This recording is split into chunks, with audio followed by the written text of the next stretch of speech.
দেখো ডট 10টা বাজে। গুড মর্নিং ফ্রেন্ডস, আমি মমিতা, আমার চ্যানেল আর ক্রিস্টালে তোমাদের অনেক অনেক ওয়েলকাম আর ভালোবাসা দিয়ে একটা নতুন ব্লগ শুরু করলাম। আমি উঠেছি 9টার দিকে। মেয়ে কালকে রাতে ঘুমিয়েছে, খারাপ ঘুমায়নি, ঠিকই আছে, কোনো অসুবিধা হয়নি। তো 9টার সময় উঠে ফ্রেশ হয়ে ব্রেকফাস্ট করে মেয়েকে রাখছি, সে উঠছে না। তো মাকে বললাম দাও তাহলে আমি আমার রান্নাটা করে নিই। এটা আর কি আমার তরকারি হচ্ছে ট্যাংরা মাছ দিয়ে আলু দিয়ে, একটু রসা রসা মতন হবে, মশলা কষছি। আর এই যে মাদের জন্য আছে আর মাছ। আমার আর মাছটা খুব একটা ভালো লাগে না, কেমনি একটা গন্ধ করে যতই ভাজি যাই করি। তাই এটা মা আর মাসির জন্যে, আর আমি আমারটা করে নিচ্ছি, মাদেরটা পরে করবে। তো মেয়ে ঘুমাচ্ছে, আমি ভাবলাম এই ফাঁকে করে নিই। দুষ্টুটার জন্য আলু দিয়েছি, আমিও কটা খাবো, ও কটা খাবে। তো এটা করতে করতে উঠে যাবে, তারপরে ওর দিকে ধ্যান দিতে হবে। এই যে নিনি করছে, তো উঠুক দুষ্টুটা, তারপরে ফিরে আসছি। এই যে দুষ্টু উঠলো 10:30টায়, ফ্রেশ হলো, মুখ ধুলো, এবার খাবে।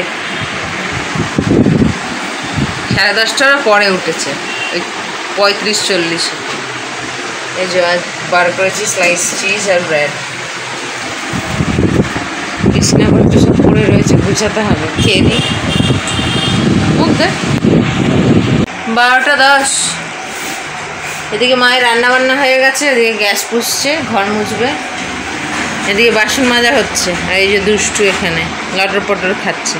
আমার হয়ে গেছে বিছনা ঝাড়া, ঘর ঝাড়া, ডাস্টিং সব হয়ে গেছে। আকাশের অবস্থা খুব খারাপ, সারা রাত ঘরেই দিয়েছিলাম কাপড়গুলো, দেখালাম।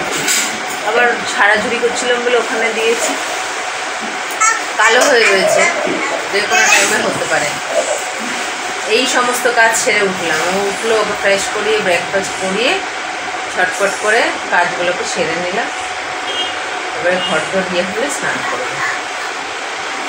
স্নান টান করে একদম লাঞ্চে ফিরে আসছি। দেখো 2টা বাজতে 20 মিনিট বাকি, আরও 10 মিনিট আগে হতো, কেন পরে বলছি।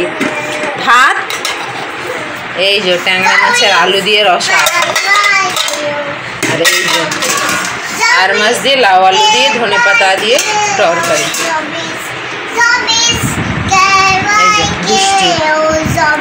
কেন দেরি হলো? গ্যাসটা শেষ হয়ে গেছিল, গ্যাস লাগিয়ে দিলাম, লাগিয়ে মেয়ের হাঁড়িতে জল ফুটাতে বসালাম, ফুটছে।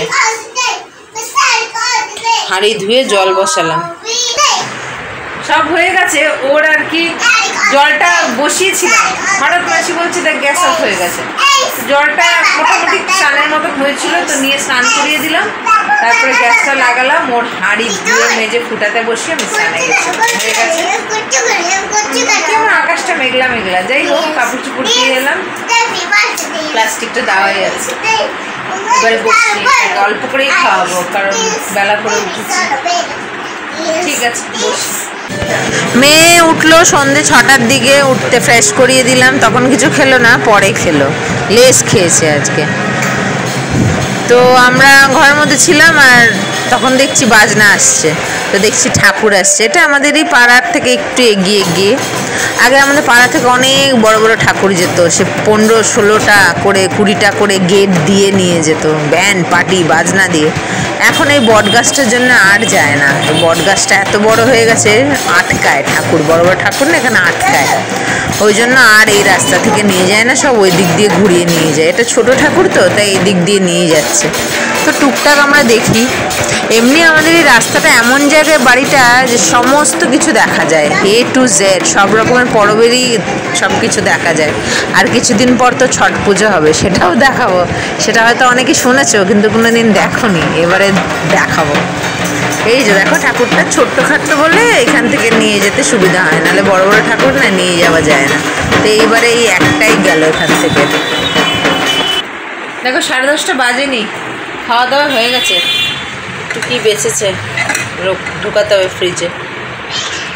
বিরাটা ইউজ করছে মা, ভাত রাখছে খালি। দুষ্টু খেয়ে উঠলো, যে নতুন চুল বেঁধে দিয়েছিল, এই খেয়ে উঠলো 10 মিনিট আগে। আর কাপড় চোপড়গুলোকে ঘরে দিলাম, এখন কাজ হচ্ছে। এই যে খেলনা গুছিয়ে খাট ঝাড়বো, প্লাস্টিক তুলে দিলাম, তুলে দড়িটাকে মুছে নিলাম। যদি বৃষ্টি হয় দেখা যাবে, না হলে ঠিক আছে। তুলে মুছে দিয়েছি, কারণ সারাদিন আর বৃষ্টি হয়নি। মেঘলা হয়েছিল, ঠান্ডা ঠান্ডা ওয়েদার, হালকা কোনো রোদ নেই, কিন্তু বৃষ্টি হয়। কালকে আবার কী হয় ডাক্তারকে ফোন করেছিলাম আজকে বেলায়, বললেন কালকে বসছেন না। ও একদম লক্ষ্মী পুজোর পরেই বললেন বসছেন, এই মঙ্গলবার দিন 7 তারিখে বসবেন, 7 তারিখে যেতে বললেন। চালাই 2-4 দিন। ওর পায়ের তলা সর্ষের তেল দিয়ে মালিশ করে তারপরে পাটাকে একটুখানি মুছে দিচ্ছি, তবেই মানে একদম রাতে ফ্রেশ করিয়ে বিছানায় তুলে তখন ওই করে দিচ্ছি, গরম জল খাওয়াচ্ছি আর কি। ও ওষুধ খাবো আর এই বিছানা ঝাড়বো, ব্যাস। আর ফ্রিজে এটা রাখবো, এইগুলোই এখন কাজ। তারপরে এডিট করবো, ব্লগটা শেষ করি। আগামীকাল আসছে আবার একটা নতুন ব্লগ নিয়ে। তোমরা ভালো থেকো, সুস্থ থেকো, নিজেদের খেয়াল রাখো। Good night.